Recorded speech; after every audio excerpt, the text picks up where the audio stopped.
बहुविकल्पीय प्रश्नों के उत्तर। प्रश्न संख्या 1, रियो डी जेनेरियो निम्न में से किस देश का एक शहर है? ऑप्शन नंबर ए, ब्राज़ील का।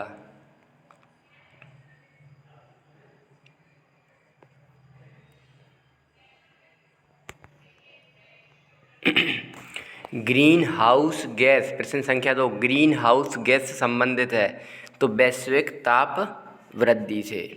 प्रश्न संख्या 3, दक्षिण भारत में अप्पिको आंदोलन किस राज्य से शुरू हुआ था? तो इसका सही जवाब है ऑप्शन नंबर बी, कर्नाटक से। प्रश्न संख्या 4, ओजोन की परत में छिद्र होना क्या है? इसका सही जवाब ऑप्शन नंबर सी, वायुमंडल के ऊपरी परत में ओजोन की कमी होना। प्रश्न संख्या 5, क्योटो प्रोटोकॉल किससे संबंधित है? तो इसका सही जवाब option number C, green house गैसों के उत्सर्जन से।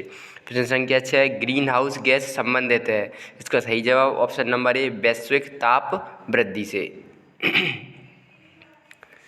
रिक्त स्थानों की पूर्ति कीजिए।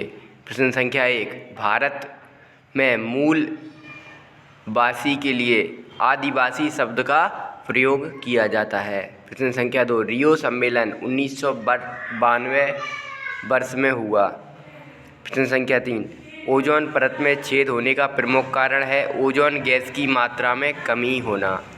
प्रश्न संख्या 4, पर्यावरण दिवस 5 जून को मनाया जाता है। खाली स्थान। प्रश्न संख्या 5, ऊर्जा संरक्षण अधिनियम 2001 में पारित हुआ। सही जोड़ी। सही जोड़ी नंबर 1, सुंदरलाल बहुगुणा। इसका मिलान होगा पर्यावरण आंदोलन, अर्थात सुंदरलाल बहुगुणा ने पर्यावरण आंदोलन चलाया था, चिपको। सही जोड़ी नंबर 2, पृथ्वी सम्मेलन रियो डी जेनेरियो में 1992 में हुआ। प्रश्न संख्या 3, विश्व का पहला बांध विरोधी आंदोलन ऑस्ट्रेलिया में हुआ। प्रश्न संख्या 4, क्योटो प्रोटोकॉल 1997 में हुआ। प्रश्न संख्या 5, चिपको आंदोलन की जनक गौरा देवी और सुंदरलाल बहुगुणा दोनों हैं, लेकिन यहाँ पर की जनक मतलब महिला का पूछा गया है, तो इस हिसाब से आंसर गौरा देवी होगा। एक शब्द में उत्तर एक शब्द या एक वाक्य में उत्तर। प्रश्न संख्या 1, रियो पृथ्वी सम्मेलन में कितने देश के प्रतिनिधियों ने भाग लिया? तो 170 देशों के प्रतिनिधियों ने। प्रश्न संख्या 2, भारत में कौन कौन से बांध विरोधी आंदोलन चलाए गए?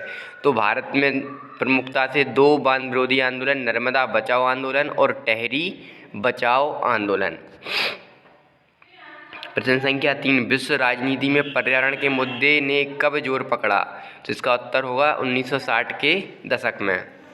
प्रश्न संख्या 4, लिमिट्स टू ग्रोथ नामक पुस्तक किसने प्रकाशित की? तो इसका प्रकाशक था क्लब ऑफ रोम।